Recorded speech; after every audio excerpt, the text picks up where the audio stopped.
Hello there, and welcome back to War Thunder. So today I have some first impressions for you on the Swedish reward tank that is the IKV 73.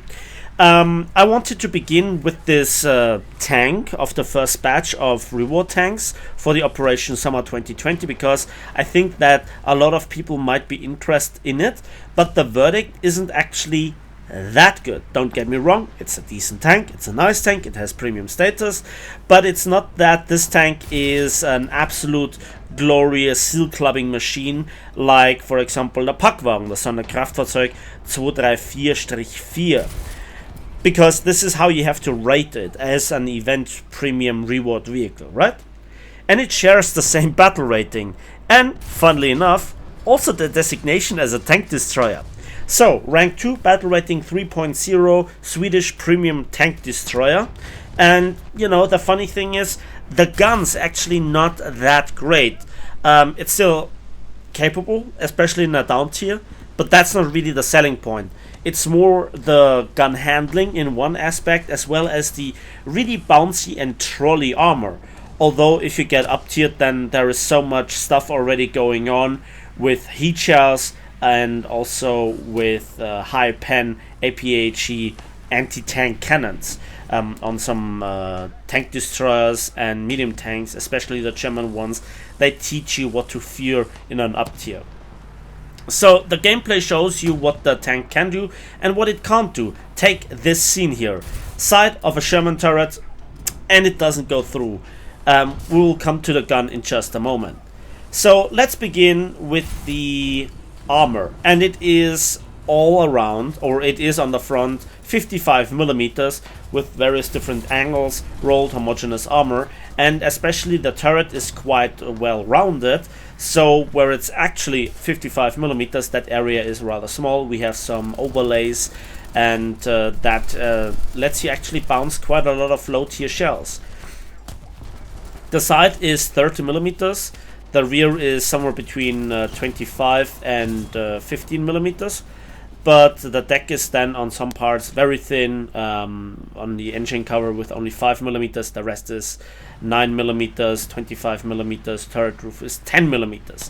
So it's still quite vulnerable versus 50 cal attacks from aircraft.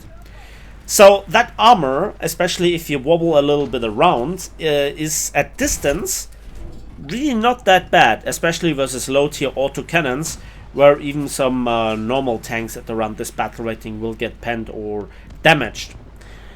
Then we have the mobility. We have 410 horsepower to propel the 22.3 ton tank to a 42 kilometers per hour top speed.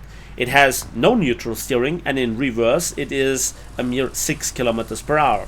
So that's not really terrible, but excellent is also something different. Then there is the internal, the survivability. Of the 4 crew members, 3 are in the turret, and that is not really the best. Also, the ammo is quite funnily distributed, with some ammo racks on the side of the tank, at the bottom of the tank like a Sherman, behind the transmission in the front like with some modern MBTs, and then also a ready rack directly below the gunner and the machine gunner, which, you know, should be the loader, but also sits in the turret. So I think you have overall 59 rounds of ammunition, and you have a reload of 5.9 seconds for the 75mm KAN M41, and you also have 2 8mm machine guns. So no heavy machine gun, you don't really have a stabilizer, and I think that the problem with this tank is the penetration. So 5.9 seconds, that's like with the Panzer IV F2. However, your shells, while you have quite some, they are not really that convincing, and you have to switch between them quite a lot. So you have the SLPPRJ M40 AP round with a mere 580 meters per second muzzle velocity. That's not really great, and so the penetration of 85 millimeters is not that great. But it's the caliber, 75mm.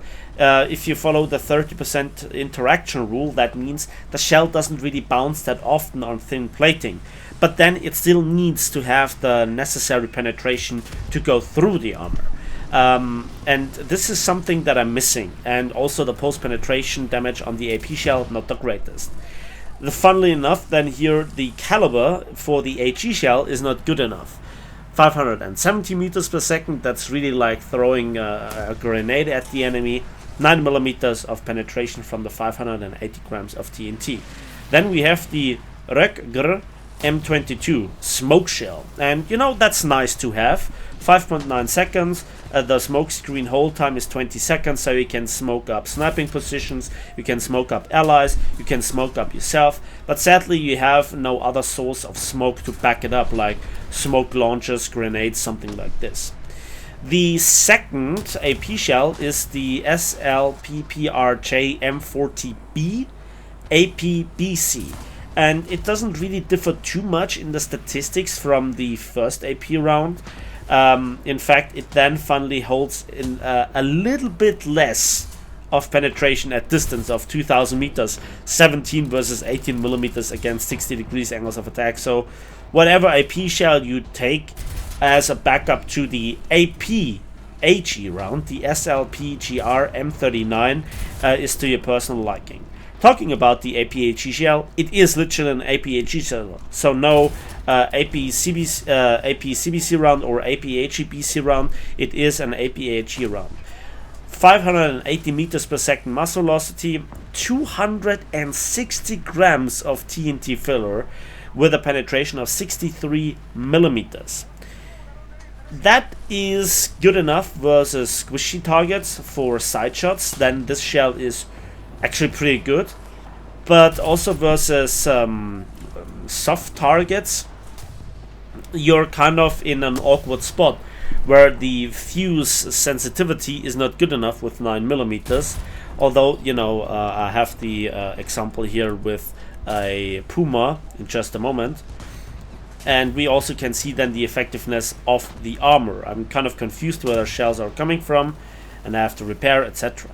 But anyway, so you have to switch between the APHE round with the shots for the side, cupola, or something where APHE is always useful to kill the crew, or then to go through frontal armor with one of the two AP rounds, which have less post penetration damage effect, but significantly more penetration. And again, in an up tier, you can meet in theory battle rating 4.0 tanks, and then this gun just isn't good enough. It doesn't have the reload, it doesn't have a stabilizer, and it doesn't have a heat shell or anything like this. Now, there is one aspect that I haven't mentioned that you might already look at this tank and say, yeah, but what about the gun handling? Well, let's go, before we come to the main selling point, to the where is it? Targeting. There it is. 15 degrees per second turret rotation speed is certainly not terrible, but also not that great. 4 degrees per second targeting vertical speed, so elevation speed, is nice, but it can't keep up quite with the range where your gun can elevate and depress. And we have a whopping, believe it or not, 25 degrees gun elevation and 15 degrees gun depression. So that is quite something. So to go from full elevation to full depression takes you 10 seconds. That is an awful long time. But as you can see, the armor is trolley, the armor is bouncy, the gun is what really is holding it back. So the mobility is nice, the armor is nice, the gun is what also makes it very confusing that this is titled a tank destroyer. Maybe Gaijin will change this in the future, I don't know. But that's what the tank is like. Yeah, sure, it's nice to have. It's a tank that can hold itself, especially if you are a good player versus low tier tanks. That makes all the difference that there is. And this is a decent tool. If you find the right spots, if you can use this as a ridgeline bouncing machine, then yeah, hull down, I guess that's the selling point. But how often do you actually reliably can use such a position? That is what begs the question. But anyway, so this is practically it with this tank. And yeah, I hope that I could show you what the tank can do, what it can't do. And if you really want to go specifically for this tank, I have significantly higher hopes for the plane, and especially the ship reward, which might be the absolute non-plus-ultra, I gotta say it. This tank, it's okay. That's actually the final verdict. That then leaves me down to your opinion. What do you think about this tank? What do you think about having such a reward? Is this okay? Should we be thankful that a reward tank is not fully completely overpowered, or do you want to get something more valuable for your effort? Is it okay to have it as a pickup on the way to the actual reward tank, the Leopard 1 Maxus, or do you think that even half the way should be higher rewarded? So that's it for me today. Thanks for watching, thanks for listening. I hope you enjoyed this video. Please give it a like with it, subscribe if you want to see more, and we'll see each other on the waves in the skies and on the battlefields of War Thunder.